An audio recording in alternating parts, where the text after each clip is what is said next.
எல்லோருக்கும் வணக்கம். எல்லாரும் நல்லா இருக்கீங்கன்னு நம்புறேன். நான் இங்க ரொம்ப நல்லா இருக்கேன். இன்னைக்கு நம்ம சேனல்ல என்ன ரெசிபி பார்க்க போறோம்னா, பாய் வீட்டு கல்யாணத்துல எல்லாம் பண்ற மாதிரியான கோதுமை ரவை பாயசம் எப்படி பண்றதுன்னு தான் பார்க்க போறோம். வாங்க இப்ப நம்ம வீடியோக்குள்ள போயிடலாம். இந்த பாயசம் பண்றதுக்கு நான் இன்னைக்கு 1/2 கப் அளவுக்கு உடைச்ச கோதுமை ரவை எடுத்திருக்கேன். இது வந்து ரோஸ்ட் பண்ண ரவை, அதனால நான் டைரக்டா சேர்த்துறேன். உங்ககிட்ட ரோஸ்ட் பண்ணாததா இருந்ததுன்னா வெறும் வானலியில கொஞ்ச நேரம் ரோஸ்ட் பண்ணிட்டு அதுக்கப்புறம் தண்ணி ஊற்றி நல்லா கழுவி எடுத்துக்கோங்க. இதை வந்து ஒரு 3 தடவையாவது கழுவி எடுத்துக்கோங்க. ஏன்னா அதில் லேசாக தோல் இருக்கும். தோல் இருந்ததுன்னா பாயசத்தில் அவ்வளோ நல்லா இருக்காது சாப்பிட்றப்ப. இப்போ நல்லா வாஷ் பண்ணி எடுத்துகிட்டு வந்துடலாம் நம்ம. இப்போ வாஷ் பண்ணி எடுத்துகிட்டு வந்தாச்சு. இதில் வந்து ஒரு 2 கப் அளவுக்கு தண்ணி சேர்த்துக்கோங்க. இதில் வந்து ஒரு 1/4 கப் அளவுக்கு ஓட்ஸ் சேர்த்துக்கோங்க. இந்த பாயசத்தில் ஓட்ஸ் சேர்த்துக்கிட்டிங்கன்னா அதோட கன்சிஸ்டன்சி நல்லா இருக்கும், நல்லா க்ரீமியாக நல்லா இருக்கும் அது. இப்போ இதை நல்லா மிக்ஸ் பண்ணி விட்டுட்டு நம்ம வந்து ப்ரெஷர் குக் பண்ண போகிறோம். இப்போ மூடியை போட்டு ஒரு 3லேருந்து 4 விசில் வரைக்கும் வச்சு வேக வச்சு எடுத்துக்கோங்க. நல்லா வேகணும் கோதுமை ரவை, கொஞ்சம் டைம் எடுக்கும். அதனால் 3லேருந்து 4 விசில் போதும்.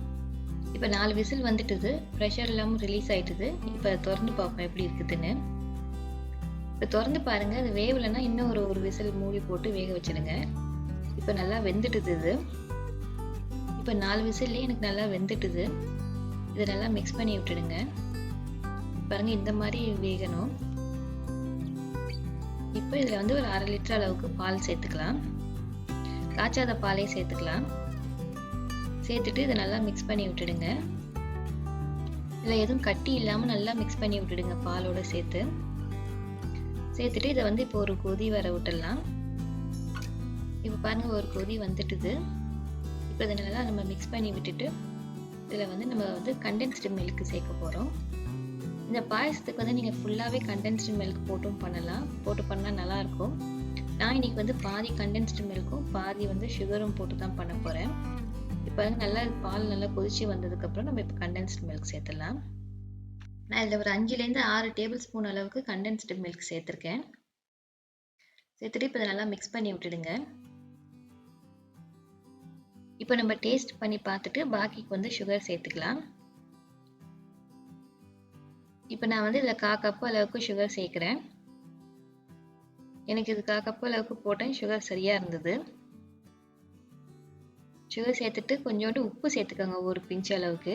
ஏன்னா ஸ்வீட் பண்ணுறப்ப நம்ம உப்பு போட்டோம்னா அதோட ஸ்வீட்னஸை வந்து நல்லா தூக்கி காட்டும் அது. இப்போ போட்டு எல்லாத்தையும் நல்லா மிக்ஸ் பண்ணி விட்டுடுங்க. இப்போ நல்லா ஒரு கொதி வர விட்டுடலாம் நம்ம. இப்போ நல்லா கொதிச்சு க்ரீமியாட்டம் வந்துட்டுது. இதில் வந்து ஒரு 1/2 டீஸ்பூன் அளவுக்கு ஏலக்காய் தூள் சேர்த்துக்கலாம். உங்களுக்கு வேணால் இதில் வந்து குங்குமப்பூ கூட சேர்த்துக்கலாம், நல்லாயிருக்கும். இப்போ சேர்த்துட்டு நல்லா மிக்ஸ் பண்ணி விட்டுடலாம்.